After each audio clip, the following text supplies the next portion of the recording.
B P shoot کرنے کی وجہ سے آپ کو فالج کا اٹیک ہو جاتا ہے. اتنے زیادہ پیشنٹس کی ہسٹری میں مجھے یہی ملتا ہے 2 دن کی دوائی 3 دن کی چھوڑی اسٹروک ہو گیا. بابا بات کرتے کرتے چپ کر گئے ہیں تو ان کا منہ ایک دم سے تھوڑا ٹیڑھا ہونا سٹارٹ ہو گیا. اس کے بعد ودن 5 منٹس وہ بالکل ٹھیک ہو گئے.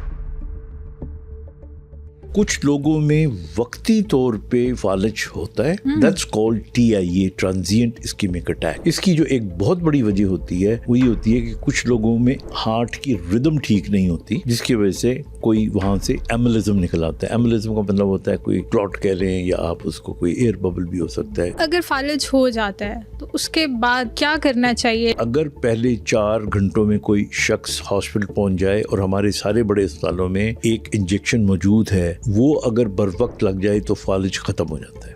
ہمارے ہاں اکثر ایسا ہوتا ہے کہ اگر کسی کو بی پی کا پرابلم ہے, یعنی بی پی ہائی رہتا ہے, تو ہم کچھ ٹائم تو میڈیسن اس کی کھاتے ہیں اور خود سے سمجھتے ہیں کہ ہمارا بی پی ٹھیک ہو گیا. لیکن کیا آپ جانتے ہیں کہ یہ بلڈ پریشر آپ کو بہت بڑے پرابلم میں لے کے جا سکتا ہے, اور وہ ہے فالج. یہ فالج کیوں ہوتا ہے, یہ کیا ہے, کیوں کہا جاتا ہے کہ لیفٹ سائڈ کا فالج زیادہ خطرناک ہے؟ لیکن کیا آپ جانتے ہیں کہ رائٹ سائڈ کا فالج اس سے زیادہ خطرناک ہے, کیونکہ اس میں آپ کی اسپیچ بھی چلی جاتی ہے. اگر آپ اپنے گھر میں کسی کو ایسا آبزرو کریں کہ وہ بولتا بولتا چپ کر گیا ہے یا اس کی اسپیچ افیکٹ ہو رہی ہے, تو فوری طور پر ڈاکٹر پہ جانا کتنا ضروری ہے, یہ آج ہم سب اس ایپیسوڈ میں جانیں گے ڈاکٹر خالد جمیل سے. اور اگر خدا نہ خواستہ کسی کو بھی فالج کا اٹیک ہو گیا تو اسے کیسے کیور کیا جا سکتا ہے, تو اس ایپیسوڈ کو اینڈ تک لازمی دیکھیں. Thank you so much for coming doctor Khalid Jamil big B. آج جو ہمارا ٹاپک ہے وہ زیادہ تر جو مانا جاتا ہے وہ یہ کہا جاتا ہے کہ بی پی شوٹ کرنے کی وجہ سے آپ کو فالج کا اٹیک ہو جاتا ہے. تو سب سے پہلے میرا سوال آپ سے یہ ہے کہ کیا فالج ہونا واقعی بی پی ہی اس کے پیچھے ایک بہت بڑی ریزن ہے, یا بی پی نہ بھی ہو تب بھی آپ کو یہ اٹیک ہو سکتا ہے؟ دیکھیے, جو لفظ ہے نا فالج, اس کو عام طور پہ ہم سٹروک کے معنوں میں لیتے ہیں کہ جی سٹروک ہو گیا فلانے شخص کو. اب پرائمریلی اس کی 2 بڑی وجوہات ہو سکتی ہیں. ایک تو یہ ہو سکتی ہے کہ جو آپ کی بلڈ ویسل ہے برین میں وہ پھٹ جائے, جسے برین ہیمریج, یعنی جو وہ پھٹ جائے گی تو بلڈ باہر نکل آئے گا, so that's called brain haemorrhage. اور دوسری وجہ یہ ہوتی ہے کہ نالی پھٹتی نہیں ہے بلکہ بلاک ہو جاتی ہے. جب بلاک ہو جاتی ہے تو ظاہر کوئی کلوٹ آتا ہے جس کی وجہ سے ہوتی ہے, اور یہ اسکیمک اس کو کہتے ہیں کہ اسکیمیا ہو گیا, برین کے اس حصے میں بلڈ نہیں جا رہا. تو یہ دونوں جو ہے نا they lead to what we call stroke یا فالج یا پیرالسس. اب ان دونوں میں بنیادی طور پہ جو فرق ہوتا ہے نا, اگر کوئی یہ جانچنا چاہے کہ یہ فالج ہوا ہے, ہم جو کوشچنس کرتے ہیں ڈاکٹرز وہی پوچھتے ہیں, اچھا آپ یہ بتائیں کہ کیا پیشنٹ ہائپر ٹینسو تھا یا نہیں, کیا بلڈ پریشر کا مریض تھا یا نہیں. تو عام طور پہ ہمیں جواب ملتا ہے اگر تو یہ ملے کہ اس کو بلڈ پریشر کی بیماری تھی تو ذہن میں آتا ہے کہ ہو سکتا ہے ہیمریجک نہ ہو, کہ بہت زیادہ شوٹ اپ کر گیا ہو. اور میں نے یہ بھی دیکھا ہے کہ وہ پیشنٹ ہمارے ہیں جو پڑھے لکھے تو ہوتے ہیں لیکن مظاہرہ نہیں کرتے پڑھے لکھے ہونے کا, مطلب دوائی اپنی جو بلڈ پریشر کی ہے انہیں لگتا ہے کہ جی جب بلڈ پریشر ہوگا تو میں کھا لوں گا, یا بلڈ پریشر کی دوائی کھائی اور بیچ میں چھوڑ دی. تو جو لوگ بلڈ پریشر کی دوائی کھا رہے ہوتے ہیں اور ایک دم بیچ میں چھوڑ دیتے ہیں تو ان کے اندر امکان بڑھ جاتا ہے, بیکاز آپ کی جو بلڈ ویسلز ہوتی ہیں they get used to that pattern. تو اس لیے ایک تو یہ چیز ہم پوچھ لیتے ہیں کہ بلڈ پریشر ہے کہ نہیں. دوسرا ہم یہ پوچھتے ہیں کہ کیا آپ کو سڈنلی ویکنیس ہوئی ہے. سڈنلی کا مطلب یہ ہے کہ آپ بیٹھے ہوئے تھے تو ایک دم آپ کو لگا کہ نہیں یہ میرا ہاتھ بھی کام کرنا چھوڑ گیا اور مجھے بولنے بھی نہیں ہو رہا, اور یا کوئی گر گیا یا کوئی, مطلب وہیں پہ اس کو لگا کہ لمحوں میں, اگر چند لمحوں میں پوری سائڈ پہ آپ کو فالج ہو جاتا ہے یا آدھی سائڈ پہ ہو جاتا ہے تو امکان یہ ہوتا ہے کہ اس کے اندر ہیمریج ہوئی ہے. اچھا, کچھ لوگوں کو آہستہ آہستہ یہ ڈیولپ ہوتا ہے, یعنی وہ یہ کہتے ہیں کہ میں لگ رہا تھا کہ یہ بازو سن ہو رہی تھی یا ویک ہو رہی تھی, پھر بعد میں لگا کہ اب تو یہ بولنے میں بھی تھوڑی سی, یعنی آدھے گھنٹے میں لگا کہ بولنے میں بھی تھوڑی سی پرابلم آ گئی, پھر ہمیں کچھ دیر کے بعد لگا کہ ہماری ٹانگ بھی کمزور ہو گئی ہے. تو اگر یہ اس قسم کا پیٹرن ہو تو ضروری نہیں، لیکن ہسٹری میں ہمیں لگ جاتا ہے پتہ کہ یہ اسکیمک ہو سکتا ہے، کہ خون کی نالی برین میں آہستہ آہستہ بند ہو رہی تھی اور جوں وہ بند ہو رہی ہے اسی طرح وہ کرتے کرتے آگے پیرالسس کر دیا اس نے. اچھا، یہ سٹروک کے بارے میں ہم بات کر رہے ہیں کہ خون کی نالی یا بسٹ ہو گئی، پھٹ گئی یا بلاک ہو گئی. لیکن جب ہم فالج کا لفظ استعمال کرتے ہیں تو اس کی اور بہت سی وجوہات ہو سکتی ہے. یعنی ان وجوہات کے اندر فالج کا مطلب ہے پیرالسس، یعنی ایک سائڈ کام نہیں کر رہی یا ایک حصہ جسم کا کام نہیں کر رہا. تو اس کی وجوہات میں تو پھر ٹیومر بھی آ سکتا ہے، ہیڈ انجری بھی ہو سکتی ہے، انفیکشن بھی ہو سکتی ہے، گردن توڑ بخار جسے میننجائٹس کہتے ہیں وہ بھی ہو سکتی ہے. تو بہت سی کازز ہو سکتی ہے. اچھا، جیسے آپ نے بتایا کہ برین کے اندر آپ کی کوئی بلڈ ویسل برسٹ ہو جاتی ہے، پھٹ جاتی ہے، جسے ہم برین ہیمریج بھی کہتے ہیں، تو اس کے پیچھے ریزن کیا ہوتی ہے؟ کوئی اسٹریس ہوتا ہے، کوئی کھانے پینے میں بد احتیاطی ہوتی ہے کہ ہمیں برین ہیمریج کیوں ہو جاتا ہے؟ دیکھیے، برین ہیمریج کی ایک جو سب سے بڑی وجہ لائک آئی سیڈ کہ ان لوگوں کا بیس لائن بلڈ پریشر، یعنی ان کو بلڈ پریشر کی، یوزلی ان لوگوں کو بلڈ پریشر کی بیماری ہوتی ہے. ایک جو انٹرسٹنگ بات ہے اس کے اندر، اور یہ مجھے یاد ہے جب میں انگلینڈ میں تھا تو وہاں پہ ہمارا ایک پروفیسر تھا جو اس زمانے میں 18 سالوں سے ریسرچ کر رہا تھا کہ ہماری برین کے اندر جو یہ کروٹڈس ہیں، اسی طرح ایک سرکل بنتا ہے جس کو سرکل آف ولس کہتے ہیں، کہ اس کے اندر جو بلڈ ہے وہ کلاک وائز جاتا ہے یا اینٹی کلاک وائز جاتا ہے. وہ اللہ نے نظام یہ رکھا ہوا ہے کہ اگر کہیں ایک جگہ پہ کوئی تھوڑا بہت رکاوٹ آ جائے تو دوسری طرف سے بلڈ وہاں جانا شروع ہو جاتا ہے. تو اس بیک گراؤنڈ کے ساتھ وہاں پہ جو اسٹڈی تھی، ایک بڑی انٹرسٹنگ اسٹڈی تھی. اب تو خیر وہ اتنی پرانی بات ہو گئی ہے. ہماری کچھ لوگوں کے برین کے اندر پیدائشی اینوریزمز ہوتے ہیں. اینوریزم کا مطلب ہوتا ہے بلڈ ویسلز میں چھوٹا سا غبارہ ہوتا ہے. اب وہ جو غبارہ ہوتا ہے، یہ اس کو آپ تھوڑا سا ذہن میں رکھیں کہ جس طرح کبھی آپ نے غبارے دیکھے ہوں گے، ایک تو غبارہ ہوتا ہے نا، بعض اوقات اس کے ساتھ ایک ٹیل سی بنی ہوتی ہے. اگر اس کی ٹیل کی ایک وال ویک ہو تو اس پہ ایک اور چھوٹا سا ابھار آ جاتا ہے. بالکل ایسے بالکل that is what is aneurysm in a brain. تو وہ جو دیوار ہوتی ہے نا، وہ دیوار ہی پتلی ہوتی ہے تو وہ اینوریزم پھٹ جاتا ہے. اور یہ بعض اوقات بلڈ پریشر نہ بھی ہو نا کسی کا ہائی، اگر اس کے اینوریزمز ہوں تو وہ پھٹ سکتے ہیں. اسی لیے آپ دیکھیں بعض لوگ، I remember my younger brother, مجھ سے 5-6 سال چھوٹا تھا وہ، and he was in England and very healthy. He was an athlete, he was, ساری چیزیں اس کی تھیں. اور one day he came back after an exercise. وہ آ کے لیٹ گیا، لیٹنے کے بعد تھوڑی دیر کے بعد we found that he was no more there. ہاں، تو انگلینڈ میں تو یہ نا کہ وہاں پہ وہ کرتے ہیں، بعد میں پوسٹ مارٹم کرتے ہیں اگر کوئی کاز ایسی نکل آئی. تو it was found that he had multiple aneurysms in his vessels. So cause of death ان کا اینوریزم ہی نکالا اس نے. تو پیپل ان ینگ ایج، اسی طرح people in old age also. اب یہ تو ویسے ہو نہیں سکتا کہ ہر آدمی صرف یہ چیک کرنے کے لیے کہ مجھے اینوریزم ہے کہ وہ انجیوگرافی تو نہیں کرائے گا نا، لیکن this is one of the cause. اور اگر اینوریزم ہے تو پھر کیا کرنا چاہیے؟ اول تو آپ کو پتہ نہیں چلے گا اگر ہے بھی، لیکن اگر ان کیس ہے تو پھر کیا کرنا چاہیے؟ اس کے پھر بہت سے آج کل جو ہے نا ہمارے انٹروینشنل جو ریڈیولوجی ہے اس کے اندر اس کو آپ، یعنی میں سادے لفظوں میں لوگوں کو سمجھانے کے لیے بتا رہا ہوں کہ اس کا جو بیس ہوتا ہے اس کو وہ بند کر دیتے، کوائل کر دیتے ہیں. آج کل ایک طریقے سے خون کی نالیوں میں جا کے، برین میں جا کے جو اینوریزم ہوتا ہے اس کو وہ بند کر دیتے ہیں، یعنی اس کا جو بیس ہوتا ہے اس کو بند کر دیتے ہیں. So there are so many other procedures also جو کیے جا سکتے ہیں. اسٹریس کا بھی کوئی رول ہے کہ ہم اسٹریس بہت زیادہ لے لیتے ہیں تو ہمارے برین ہیمریج تک چیز چلی جاتی ہے؟ لائک میرے فادر کو بی پی کا تو ایشو تھا، لیکن ان کو بہت ینگ ایج میں برین ہیمریج ہو گیا تھا، جس کی وجہ سے ان کی لیفٹ سائڈ جو ٹوٹلی ہے وہ پیرالائز ہو گئی تھی.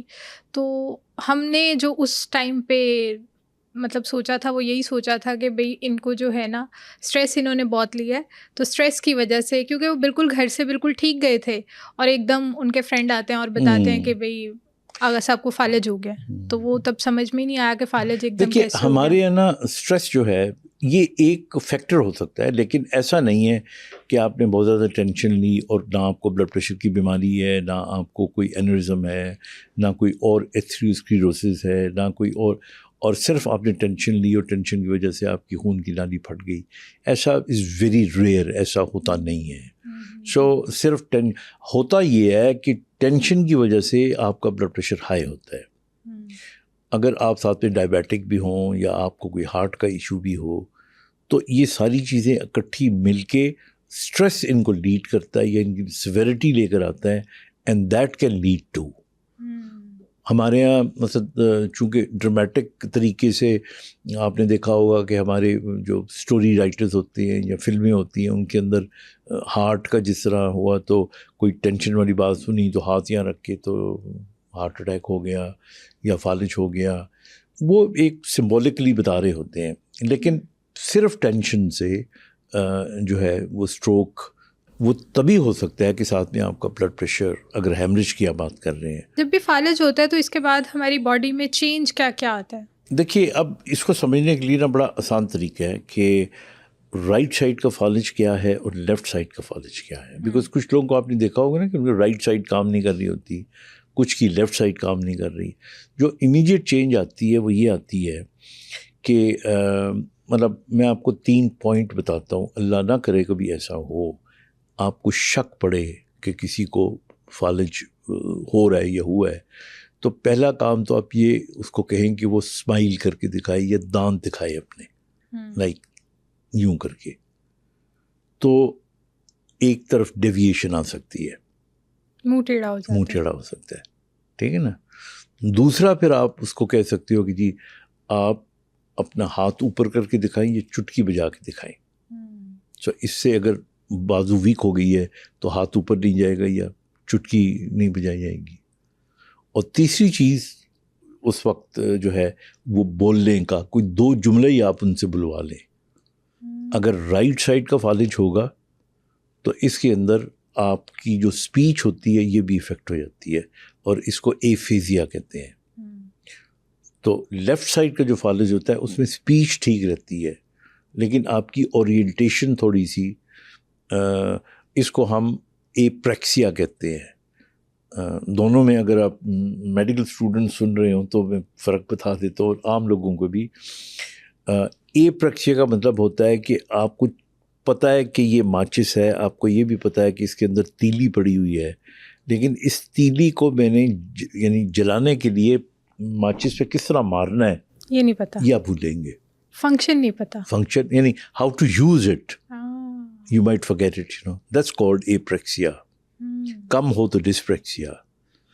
آپ کے پاس پین ہے، آپ کے پاس اس کا ایک ڈھکن ہے، آپ نے اس کو اس کے اوپر چڑھانا ہے اور یا آپ نے انک بھرنی. سو یو نو اباؤٹ کہ یہ نب ہے، یہ فلانی چیز ہے، یہ فلانی چیز ہے، but how to assemble it and how to use it, یہ جب پرابلم آ جاتی ہے آپ کو. تو اب یہ جو ایپریکسیاز ہوتے ہیں یہ جو لیفٹ سائڈ کے فالج کے مریضوں کے اندر ہوتے ہیں برین کے اندر، بعض اوقات یہ ایک تو چیزوں کو استعمال کرنے کا طریقہ بھول جاتے ہیں، بعض اوقات رستہ بھول جاتے ہیں، دیٹس آلسو کائنڈ آف ایپریکسیا. پھر اسی طرح بعض اوقات چیزوں کے نام سارے یاد ہوں گے ان کو ریلیشننگ کے اندر، لیکن ان کو ڈیل کیسے کرنا ہے یہ بھول جاتے ہیں. جب کہ رائٹ سائڈ کا جو فالج ہوتا ہے اس کے اندر جو پیشنٹ ہوتا ہے اس کی پھر 2-3 قسموں کی سپیچ ہو سکتی ہے. ایک تو سپیچ یہ ہوتی ہے کہ وہ بالکل بولتا ہی نہیں ہے. ایک یہ ہوتی ہے کہ وہ بولتا نہیں ہے لیکن آپ اگر اسے کہو کہ ریپیٹ کرو تو شاید وہ ریپیٹ کر لے. آپ اسے کہو نا آپ بولیں پاکستان تو وہ ریپیٹ کرنے میں پاکستان 2-3 دفعہ آپ کہیں تو وہ شاید بول لے.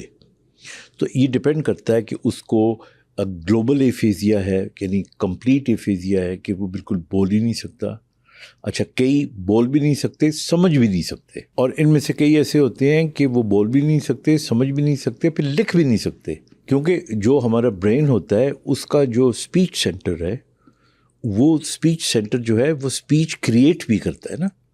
صرف بولنا is not speech, there is a thought behind it, there is a whole system. تو ہمارے بروکاز ایریا کہلاتا ہے جو بولنے والا ہے, and then there is Wernicke's area جو سینسری ایریا ہے. تو یہ ساری چیزیں جو اسپیچ تھراپسٹ ہوتا ہے, اوبویسلی اس سے پہلے ڈاکٹر ہوتا ہے جو نیورولوجسٹ ہوتا ہے, وہ یہ پیشنٹ ہینڈ اوور کرتا ہے نیورو مسکولر ری ایبلیٹیشن کنسلٹنٹ کو, جیسے ہمارے پاس آتے ہیں. ہم پھر اس کو ایویلیویٹ کرتے ہیں کہ اگر رائٹ سائڈڈ ہے, اچھا ہر رائٹ سائڈڈ جو فالج ہے اس کے اندر اسپیچ افیکٹ نہیں ہوتی. یہ ڈپینڈ کرتا ہے کہ برین کے کس لیول پہ ڈیمیج ہوا ہے. تو اس طرح پھر ہم باقاعدہ اس کو نیورولوجیکلی ایویلیویٹ کرتے ہیں. اسے ہم کہتے ہیں کہ لیول آف دا لیژن کیا ہے, کہ کس جگہ پہ برین میں ڈیمیج ہوا ہے, کون سی آرٹری افیکٹ ہوئی ہے, اور اس کے بعد پھر اس کا آگے کیا پلان کرنا ہے. لیفٹ سائڈ والا فالج زیادہ خطرناک ہوتا ہے کہ رائٹ سائڈ والا فالج زیادہ خطرناک ہوتا ہے؟ یہ بھی آج تک کانسیپٹ سمجھ میں نہیں آیا کہ خطرناک کون سا زیادہ ہوتا ہے. خطرناک, دیکھیے ہمارے یہاں وہ لیفٹ سائڈ کا لوگ اس لیے کہتے ہیں کہ اب لوگوں کے دماغ میں نا یہ بات بیٹھی ہے, چونکہ ہارٹ لیفٹ سائڈ پہ ہوتا ہے, تو لیفٹ سائڈ والا جو فالج ہے وہ زیادہ خطرناک ہوتا ہے. It has nothing to do with the heart. وہ تو ہارٹ نے جو کرنا تھا وہ تو فالج سے پہلے کر چکا ہے. میرے خیال میں اگر کمپیئر کیا جائے تو رائٹ سائڈ والا زیادہ خطرناک ہوتا ہے. آپ پوچھیں کیوں؟ اس کی جواب یہ ہے کہ رائٹ سائڈ کے اندر دیکھیے نا, آپ کی لکھائی جو ہے وہ رائٹ ہینڈ سے ہوتی ہے زیادہ تر, آپ کی اسپیچ وہ رائٹ والے فالج میں افیکٹ ہوگی. تو یہ دو کتنی بڑی چیزیں ہیں جس کا ایک دم آپ کو, حالانکہ لیفٹ سائڈ کے اوپر اسپیچ آپ کی ٹھیک رہتی ہے اور ہم لیفٹ ہاتھ استعمال بھی کم کرتے ہیں. تو اس لیے یہ جو مس نارمر ہے یہ اپنے ذہن میں رکھیں جو لوگوں نے بنایا ہوا کہ چونکہ ہارٹ لیفٹ سائڈ پہ ہوتا ہے تو لیفٹ سائڈ والا فالج. اب اکثر مریض آ کے کہتے ہیں, وہ بلکہ الٹا یہ کہہ رہے ہوتے ہیں کہ ڈاکٹر صاحب اللہ سے شکر ہے کہ اس کو لیفٹ سائڈ کا نہیں ہوا. ایسا ہی ہوتا ہے, بالکل ایسا ہوتا ہے کہ لوگوں کا یہ کانسیپٹ ہے کہ بھائی لیفٹ سائڈ والا فالج تو بہت خطرناک ہے, خدا نہ خواستہ یہ ہو گیا. It's the other way round.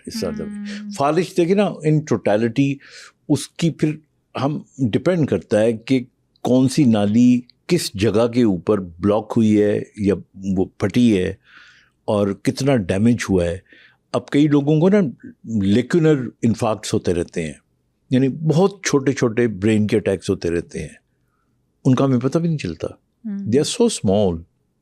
وہ تو جب ایم آر آئیز ہم کرتے ہیں تو اس میں پتہ لگتا ہے کہ اچھا جی اس کے یہ ان کو لیکونر انفارکٹس ہم کہتے ہیں. اچھا ایک اور چیز ہے جو بہت انٹرسٹنگ ہے, آئی تھنک وہ ضرور بتائی جائے, اسے ہم کہتے ہیں TIA, ٹرانزینٹ اسکیمک اٹیک. کچھ لوگوں میں وقتی طور پہ فالج ہوتا ہے اور پھر کچھ لمحوں یا کچھ منٹس یا کچھ گھنٹوں کے بعد چلا جاتا ہے.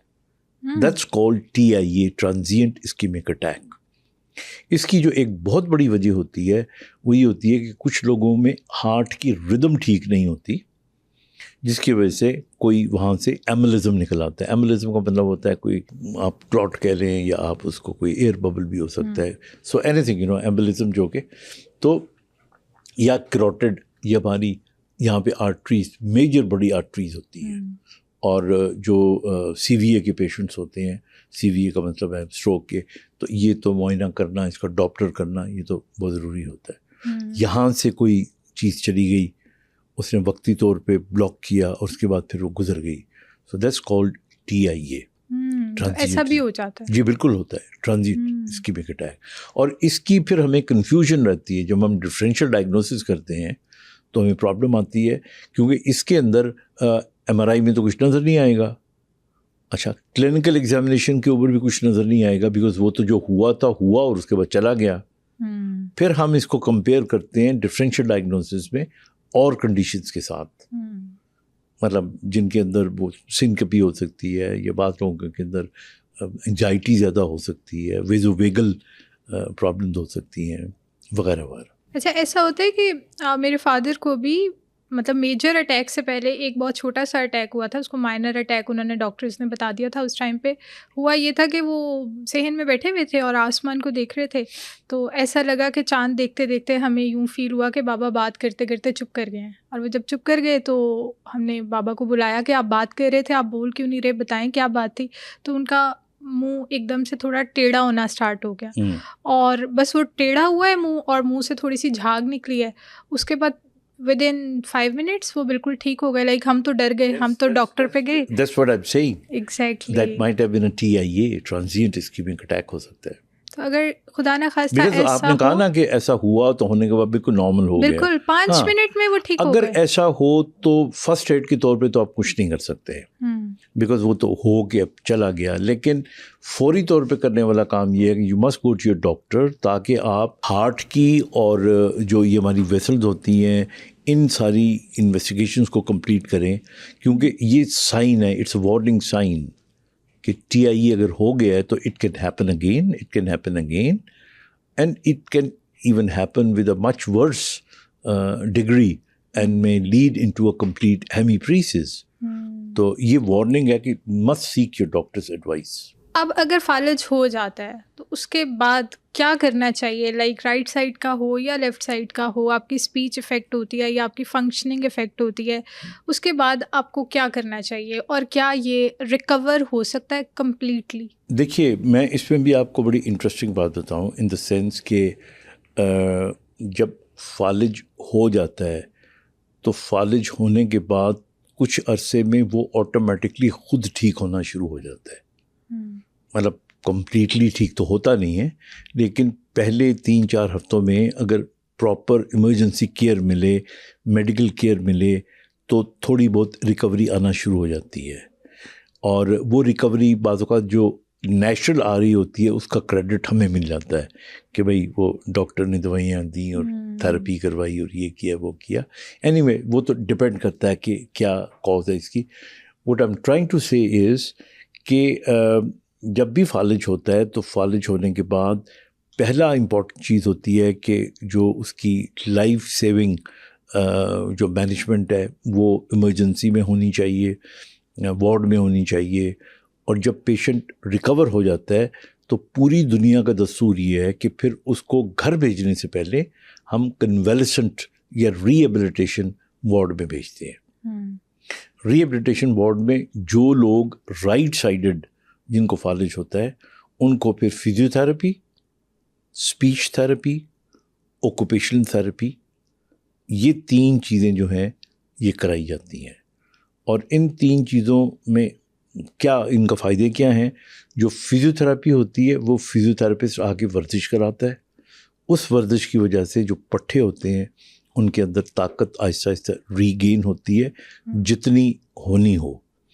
اب یہ میں مریضوں کے پوائنٹ آف ویو سے بتا دوں کہ عام طور پہ فالج کے بعد یہ جو کندھے کی موومنٹ ہے, یعنی بازو کا اوپر جانا یا بازو کا کھولنا بند کرنا, یہ پہلے ریکور کرتا ہے. ہاتھ سب سے اینڈ میں ریکور کرتا ہے. ہم ہمیشہ یہ کہتے ہیں کہ پراکسیمل امپرومنٹ آ جاتی ہے, ڈسٹل امپرومنٹ ٹائم لیتی ہے. اور جیسے چٹکی بجانا ہو گیا یا کوئی فائن ورک کرنا ہوا, یہ اینڈ میں دس از دا لاسٹ ٹو ریکور. تو اس لیے تو اس کی شولڈر پہ موومنٹ کرنی چاہیے, شولڈر کی ایکسرسائزز کرانی چاہیے کہ یہ فریز نہ ہو جائے. کئی لوگوں کو جب فالج جب ہو جاتا ہے تو ظاہر ہے یہ موومنٹس کم ہو جاتی ہیں نا ان کی. جب یہ موومنٹس کم ہوں گی تو کندھا یہاں پہ پڑے یہ فریز ہو جاتا ہے, پھر یہ پین کرنا شروع کر دے گا, تو یہ کمپلیکیشن آ جاتی ہے. اچھا, پھر ہاتھ جو ہے بعض اوقات یہ اکثر اگر کوئی پروگرام سن رہا ہے تو اس کو, اور گھر میں خدا نہ خاصہ کسی کو فالج ہے, ہاتھ پہ سویلنگ آ جاتی ہے. اس کو شولڈر ہینڈ سنڈروم کہتے ہیں, کیونکہ آپ کے ہاتھ کی موومنٹ نہیں ہو رہی ہوتی. تو اس لیے ہم کہتے ہیں بہت لٹکا کے نہ رکھیں, اس کو تھوڑا سا اونچا کر کے رکھیں آپ ہاتھ کو. سلنگ بھی بعض اوقات پہنا دیتے ہیں. پھر نیچے کی ٹانگوں میں آ جاتے ہیں, تو یعنی لمس میں. تو لمس کے اندر بھی یہ ہے کہ آپ کی ہپ کی نی کی موومنٹ پہلے امپروو ہوتی ہے, اور جو پاؤں کی موومنٹ ہے, یعنی یہ جب آپ چلتے ہو تو پاؤں کو اوپر نیچے کرتے ہو, یہ لاسٹ ٹو امپروو. تو اس لیے پیشنٹ جو ہے جب یہ چلتا ہے تو ہم اسے کہتے ہیں جس طرح پاؤں گھسیٹ کے چلتا ہے, یعنی فٹ ڈراپ ہوا ہوتا ہے, وہ اٹھا ہی نہیں سکتے اس ٹائم پہ, اٹھا نہیں پاتے. تو اس لیے what I recommend to my patients is کہ جی آپ اب یہاں پہ 2 چوائسیز ہوتی ہے. ایک چوائس ہوتی ہے کہ ہم ایک AFO کہلاتا ہے, وہ پولی پروپلن کا ایک جیسے پلاسٹک ٹائپ چیز ہوتی ہے, وہ پاؤں میں لگا دیتے ہیں کہ پاؤں اٹھا رہے.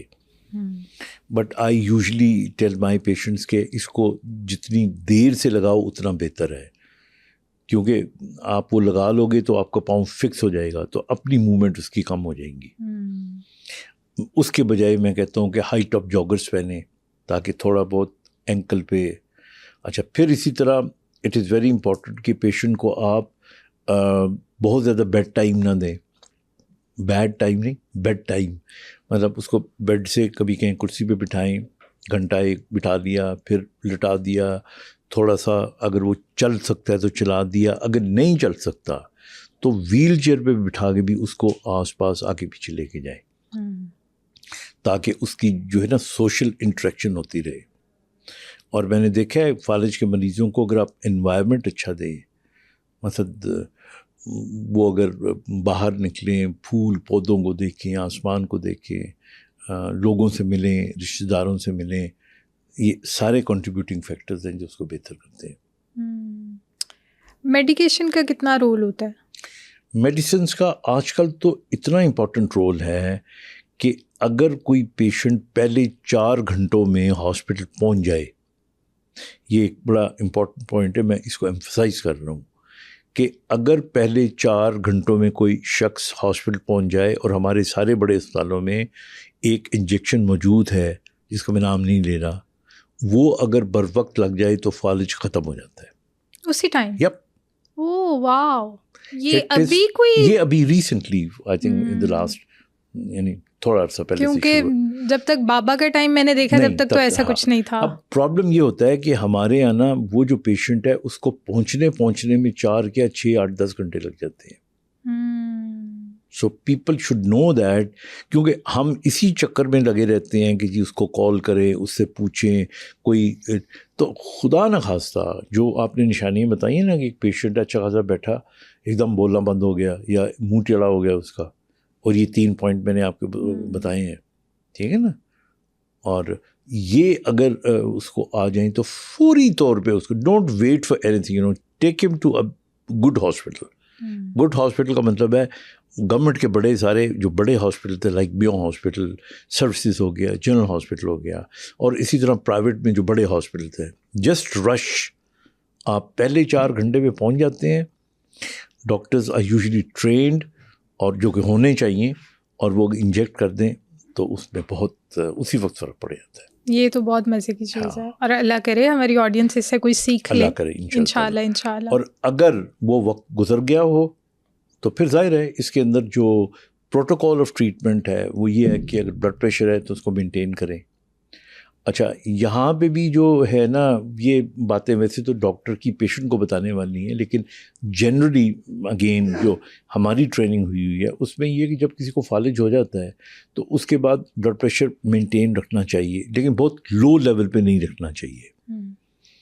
مطلب ہمارے یہاں کئی پیشنٹ آ کے نا کہ ڈاکٹر صاحب حالی بھی تھا جو بلڈ پریشر ہے گیا وہ 130 140 ہے گیا ہوتی ہے. So we normally because perfusion کے لیے you need to have a good range of blood pressure, بہت ہائی نہیں ہونا چاہیے, تو ڈاکٹر کی سپرویژن میں ہونا چاہیے. تو بلڈ پریشر مینٹین کرنا ہے. ڈائبٹیز جو کہ ساری بیماریوں کی ماں ہے, اسے کنٹرول کرنا ہے آپ کو. پھر اس کے بعد ڈپینڈنگ آن دا پیشنٹ, جب تک ایمرجنسی کے اندر ہے تو ظاہر ہے اس کے لنگس کو, اس کی ہر چیز کو اپنے کلیئرنس کرنی ہے, ہیمریج کے پیشنٹ کو خاص طور پہ. پھر اس کے بعد جب پیشنٹ موبائل ہو جاتا ہے تو پھر تو آسانی ہے, لیکن موبائل نہ ہو, بیڈ پہ ہی پڑا رہے, کروٹ بھی نہ لے سکے تو بیڈ سورز ہو جاتے ہیں, تو ان سے بچانا ہے آپ نے. پھر اگلی پرابلم آ جاتی ہے کہ جوڑ ان کے اکڑ جاتے ہیں, ان کو ہم کانٹریکچرز کہتے ہیں, تو ان کی فزیوتھراپی کرواتے رہیں. آپ اپنے فزیوتھراپسٹ کو کہیں کہ خود تم نے فزیوتھراپی کرنی ہے, بیکاز ہمارے یہاں ایک ٹرینڈ یہ بھی ہے نا, بیکاز ظاہر ہے وہ پڑھا لکھا ایک ڈاکٹر آف فزیوتھراپی ہوتا ہے, وہ خود جب فزیوتھراپی کرے گا یا ایکسرسائز کرائے گا تو وہ تو بہت سوچ سمجھ کے کرے گا. جب وہ حوالے کر دے گا کسی اور کے, جو کہ جنرلی ہمارے یہاں پہلے یہی ہوا کرتا تھا کہ جی فزیوتھراپی ایڈز ہم کہتے تھے, اسسٹنٹس کہتے تھے, اب بھی ہیں ہمارے پاس, اس کو آفیشلی ہوتے ہیں کچھ عرصے کے لیے. پراپر جو کوالیفائڈ ڈی پی ٹی ہے وہ فزیوتھراپی کریں. پھر مالش کا بھی بڑا رول ہے. مالش کا کوئی اتنا زیادہ رول نہیں ہے. اچھا, اس ٹائم پہ بہت کرواتے تھے بابا کرواتے تھے, صبح شام مالش کرنے وہ آتے ہمارے تھے. تو کانسیپٹ ہے نا, تو فالش میں مالش کا رول نہیں ہے. مجھے لوگ کہتے ہیں تو میں اس لیے بہت زیادہ منع نہیں کرتا, میں کہتا ہوں کہ ہلکی پھلکی کرنی ہے نا تو آپ اپنی سائیکولوجیکل سیٹسفیکشن کے لیے, پیشنٹ کی بھی بعض اوقات سیٹسفیکشن ہوتی ہے, کیونکہ ہمارے یہاں دبانا, مالش کرنا وغیرہ وغیرہ, یہ علامتیں ہوتی ہیں کہ آپ کی اٹیچمنٹ کتنی ہے مریض کی, تو میڈیکل فائدہ ہو یا نہ ہو. سو اس حد تک ٹھیک ہے. پھر جب یہاں تک آپ ہو جاتے ہیں کہ اب آپ بیٹھنے لگ گئے, اب کھڑے ہونا شروع ہو گئے, اب آ جاتا ہے پھر ایڈز آف موبلٹی, کہ اسٹک کیسے استعمال کرنی چاہیے. مطلب اس کے اندر جو اسٹکس ہوتی ہیں وہ عام اسٹک بھی ہوتی ہے, 3 پوڈ بھی ہوتی ہے, ٹرائی پوڈ کہتے ہیں, جس کے نیچے تین وہ بنے ہوئے ہوتے ہیں, پرونگس ہوتے ہیں. پھر اس کے بعد کئیوں کو پھر ہم کہتے ہیں کہ جی آپ واکر استعمال کریں, کئیوں کو واکنگ فریم استعمال کرنے کے لیے کہتے ہیں, جو اور سیویئر ہیں ان کو پھر ویل چیئر ہم استعمال کرنے کے لیے کہتے ہیں. So it all depends on the severity, length of the disease. اچھا, آکوپیشنل تھراپی جو ہے نا, اب میں یہ بھی ایک کانسیپٹ کلیئر کر دوں لوگوں کو کہ what is physiotherapy and what is occupational therapy and what is speech therapy, because وہ گڑبڑ کر جاتے ہیں لوگ میں. فزیوتھراپی پرائمریلی اسٹروک کے پیشنٹ کے اندر جو مریض کے پٹھوں کی طاقت ہے اس کو امپروو کرتی ہے, رینج آف موومنٹ کو امپروو کرتی ہے, کانٹریکچر نہ بن سکیں اور تاکہ اس کی اسٹرینتھ واپس آ جائے. آکوپیشنل تھراپی جو یہ اسٹرینتھ واپس آئی ہے, جو بازو یہ ٹانگ نے کام کرنا چھوڑ دیا, اس سے کام کیسے لینا ہے, اسے آکوپیشنل تھراپی کہتے ہیں. اسی لیے آکوپیشنل تھراپی کی جو یونٹس ہیں اس میں آپ دیکھیں تو ٹیبل پہ مریض بیٹھا ہوتا ہے, یعنی کرسی پہ, ٹیبل سامنے بلاکس بناتا ہے وہ, یا اس کو پانی کس طرح گلاس میں ڈالتے ہیں, جگ سے کس طرح نکالتے ہیں, تو اس ٹائپ کی چیزیں اس کو بتائی جاتی ہیں. That's what is occupational therapy in the true sense. اور اسپیچ تھراپی جو ہے آبویسلی وہ ہوتی ہے کہ آپ کی جو بولنا آپ کا بہتر ہو جائے, کیونکہ وہ جو اسپیچ تھراپسٹ ہوتے ہیں, اسٹروک کے پیشنٹ کی اسپیچ تھراپی ڈفرینٹ ہے اور کوئی اور وجہ ہو تو اس کی ڈفرینٹ ہے. تو اس لیے اچھا, کچھ جو پیشنٹ اسٹروک کے ہوتے ہیں ان کے اندر اسپیچ کے ساتھ ساتھ ڈی گلوٹیشن یا نگلنے کا بھی پرابلم آ جاتا ہے, اور یہ جو نگلنے والا پرابلم ہے یہ بھی اسپیچ پیتھولوجسٹ ہم اسے کہتے ہیں, ہی اور شی از دا رائٹ پرسن کہ وہ اس کو ہیلپ کرے. اچھا, جو فالج کے پیشنٹس ہوتے ہیں ان کو ڈائٹ میں بھی کسی خاص ڈائٹ کا کوئی نیوٹریشن کچھ ایسی ایڈ کرنی چاہیے کہ وہ جلدی ریکور ہو سکیں؟ دیکھیے, وہ ان کا ڈائٹ پلان جو ہے نا پرائمریلی وہ ان کی انڈر لائنگ کنڈیشنز کے اوپر ہے. بلڈ پریشر ہے, نمک کا پرہیز کریں, زیادہ مرچوں کا پرہیز کریں. ڈائبٹیز ہے تو شوگر, کاربوہائیڈریٹس اس کا پرہیز کریں. وائٹامن ضرور لیں آپ, اینڈ میک شیور کہ آپ کا جی آئی ٹی ٹریک ٹھیک ہونا چاہیے, کیونکہ یہ پیشنٹس کی موبلٹی کم ہو جاتی ہے تو ان کو قبض ہو سکتی ہے, کانسٹیپیشن ہو سکتی ہے. پانی زیادہ پئیں, یہ تو یہ اس قسم کی احتیاطیں ضروری ہیں. لیکن یہ کہنا کہ فلانی ڈائٹ سے, یعنی ہمارے یہاں مثال کے طور پہ کہ اخروٹ, چونکہ اس کی شکل برین کی طرح لگ رہی ہوتی ہے کہ اخروٹ زیادہ کھا لیں گے. اخروٹ کھائیں, اٹس ویری گڈ, ہمیں اٹس ناٹ بیڈ, اس کا تو ہائی گڈ کولیسٹرول ہوتا ہے. لیکن مطلب ایسا نہیں ہے کہ اخروٹ کھانے سے یا بادام کھانے سے جو ہے وہ فالج ٹھیک ہو جائے گا. ہمارے یہاں ایک اور جو کانسیپٹ, جنگلی کبوتر کھانے سے, جیسے لکوے کے پیشنٹس ہوتے ہیں, تو یہ ان چیزوں سے البتہ جو جنگلی کبوتر ہوتے ہیں ان کے اندر کئی اور بیماریاں آپ کے لگ سکتی ہیں, اینڈ یہ نہیں کرنا چاہیے. سو ڈائٹ متوازن ہونی چاہیے, بیلنسڈ ہونی چاہیے, and according to your diabetes and your hypertension and any other condition. کئی دفعہ آپ کو مثال کے طور پہ ساتھ میں کڈنیز کا ایشو بھی ہوتا ہے, کیونکہ ڈائبیٹکس اگر آپ ہیں تو پھر آپ کو گوشت کی پرہیز کرنی چاہیے. تو یہ ایک لمبی لسٹ ہے which actually depends on your doctor. لیکن یہ کہنا کہ ایک خاص چیز کھانے سے برین بہتر ہو جائے گا, ویل دیٹس اس کا کوئی صحیح جواب نہیں. بالکل ٹھیک ہے. اچھا, ہمیں جو میجر کاز پتہ چلی ہے, روٹ کاز جو پتہ چلی, وہ بی پی ہی پتہ چلا ہے کہ بی پی آپ کو اپنا مینیج رکھنا چاہیے. تو لاسٹ پہ میں آپ سے یہی چاہوں گی کہ آپ آڈینس کو بی پی کے بارے میں تھوڑا سا گائیڈ کر دیں کہ اگر خدا نہ خواستہ آپ کو بلڈ پریشر جیسا مرض ہے تو آپ نے میڈیسن لازمی لینی ہے, اس کو درمیان میں چھوڑنا نہیں ہے, اور یہ چیزیں کتنی ضروری ہیں ان کے لیے. Blood pressure and diabetes, sugar اور بلڈ پریشر, یہ دونوں چیزیں مل کے ایک بہت ہی خطرناک قسم کی کنڈیشن کریٹ کر سکتی ہیں جس میں فالج ہو سکتا ہے. تو اس لیے جتنا ضروری بلڈ پریشر کو کنٹرول کرنا ہے اتنا ہی ضروری ڈائبٹیز کو کنٹرول کرنا ہے. بلڈ پریشر آپ کا زیادہ ہوگا تو خون کی نالی پھٹ سکتی ہے. ڈائبٹیز اگر آپ کی زیادہ ہوگی تو خون کی نالی تنگ جلدی ہو جائے گی اور بلاک جلدی ہو جائے گی.